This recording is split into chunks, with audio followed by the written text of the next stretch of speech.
सुल्तानपुर में पयागीपुर स्थित भाजपा जिला कार्यालय पर जिला अध्यक्ष डॉक्टर R.A. वर्मा की अध्यक्षता में लोकसभा चुनाव तैयारी की मंथन बैठक और गांव चलो अभियान की कार्यशाला आयोजित हुई। बैठक के मुख्य अतिथि कैबिनेट मंत्री व लोकसभा के क्लस्टर प्रमुख नंद गोपाल गुप्ता नंदी ने लोकसभा तैयारी को लेकर आयोजित मंथन बैठक में बूथ जीतो चुनाव का मंत्र कार्यकर्ताओं को दिया। उन्होंने कहा, प्रत्येक बूथ पर 50% से अधिक वोट पाने का लक्ष्य लेकर काम करना है। देखिए, आज हम आए हैं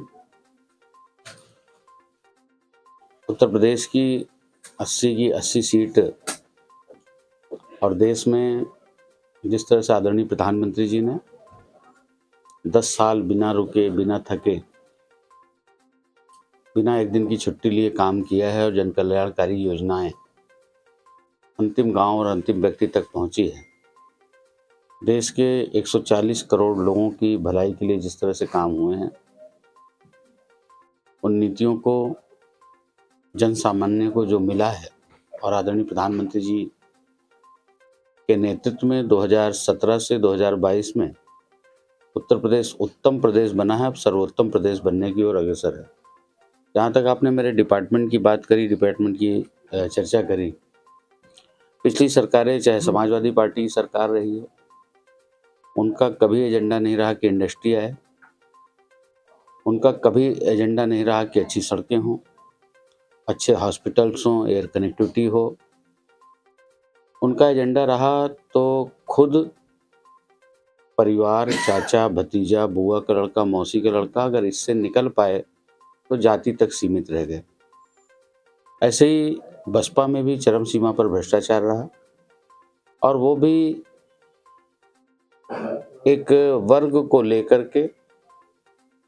जब इनमें नौकरियां निकलती थी तो चाहे सपा में नौकरी निकले तो जो यादव भी होता था उससे भी जो सैफई और आसपास उनके गांव और बगल के जिले होते थे उनमें तो थोड़ी छूट थी कि 5 लाख, बाकी गैर दूर के जो यादव थे उनको भी 10 लाख देना पड़ता था। बसपा की सरकार में भी ऐसे ही,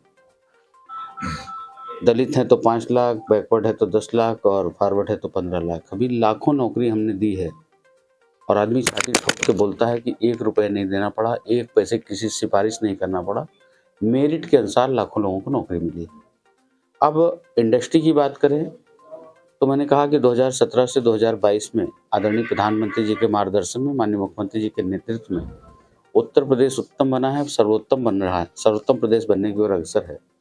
अभी जब हम लोगों ने ग्लोबल इन्वेस्टर समिट करी थी, दुनिया के 17 देशों में, दुनिया की 21 मेजर सिटी में और देश के 10 बड़े महानगरों में उत्तर प्रदेश के 75 के 75 जिले में हम लोगों ने रोड शो किए। उसका नतीजा रहा कि 33,50,000 करोड़ रुपए फरवरी 23 में 33,50,000 करोड़ के हमें एमओयू प्राप्त हुए।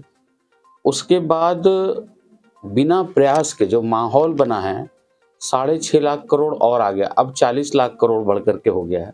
तो निश्चित रूप से ये दिखाता है कि हमने इन्वेस्टर का भरोसा और विश्वास जीता है।